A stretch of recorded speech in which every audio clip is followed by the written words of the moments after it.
besitos.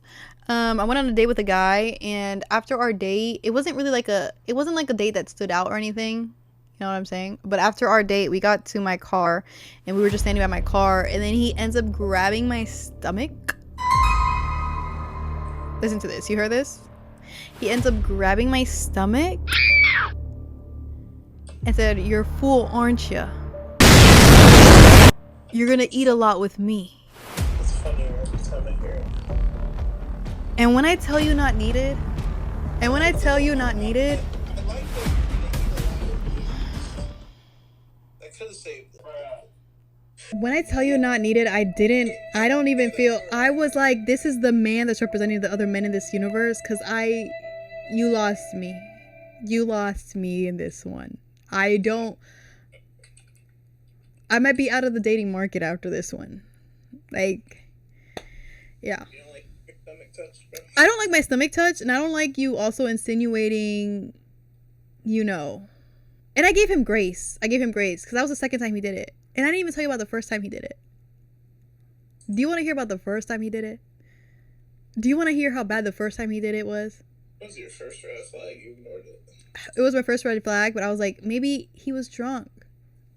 When he first did it, it was late outside. We were out in the outside in the scene. Maybe I heard him incorrectly, but I know I heard him correctly because I was sober. I wasn't drinking that night. I don't drink when I go out. So I remember everything. So the first interaction, and I was just like, you know, I'm gonna be, because people be like, you gotta, you know what I'm saying? Like, maybe you gotta give people chances. Maybe it wasn't interpreted that way. Maybe he didn't mean it that way. You know, some people interpreted the second time as a joke. Like, maybe it was something that he was trying to be funny, but it wasn't funny. He didn't know your humor. You know, I could see that. You talk to your other friends, you hear other perspectives. But to me, I'm still like, nah, in my mind, in my psyche, I'm like, no, that was wrong. But the first time we were at the club, I was in the section, you know, just chilling. Me, Riley, and my girls vibing. Man calls me up. I'm like, oh, what's up? What's up, my dude? What's that?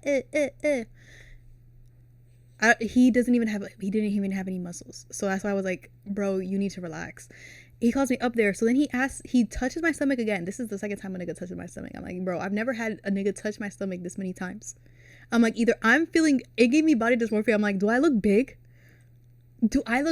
Am I tripping?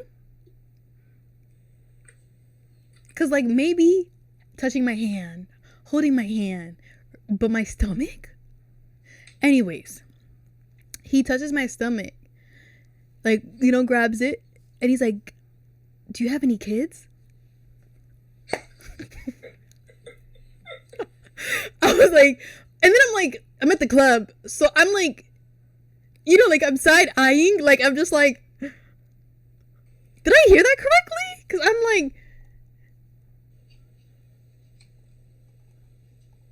you know, like, maybe I just didn't hear that correctly. And then I'm like, huh? And then he was like, I don't have any. Do you have any kids? And I was like, he was still touching my stomach.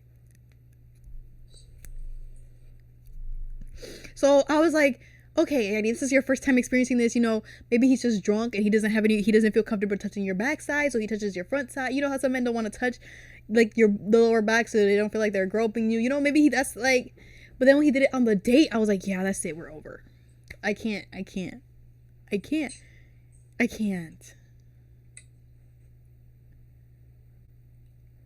You know. Oh, I did this already.